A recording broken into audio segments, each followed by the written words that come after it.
Hello everyone, I'm Giancarlo Guerrero, Music Director of the Nashville Symphony. This week's concert has a wonderful guest conductor, Peter Unjen, who is the Music Director of the Toronto Symphony Orchestra, one of the great conductors in the circuit, and we're truly honored that he's coming to Nashville to work with our great orchestra. The program for the week's concert involved a new work by the Canadian composer Giancarlo called Phrenergy, which is proving to be one of the most performed Canadian pieces in the repertoire currently. And then we have a wonderful young pianist, Natasha Paremsky, playing the seldom performed Dvorak Piano Concerto, and then closing with the incredible Symphony No. 1 by Johannes Brahms. This week's concert combines Dvorak and Brahms, but more than just combining two pieces, it also combines two long-time friendships between these two great composers.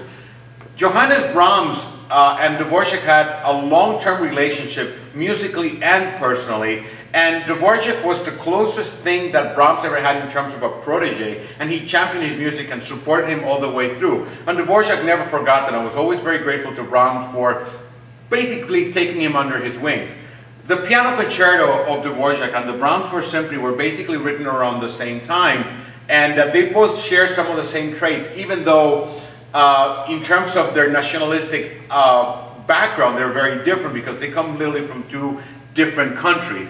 Now, Brahms we have to thank historically because he's the one that truly allowed composers to write symphonies once again. Remember, after Beethoven dies, many composers try to stay away from symphonies and string quartets and piano concertos and anything that Beethoven really mastered during his lifetime because they didn't want to compare to the great composer.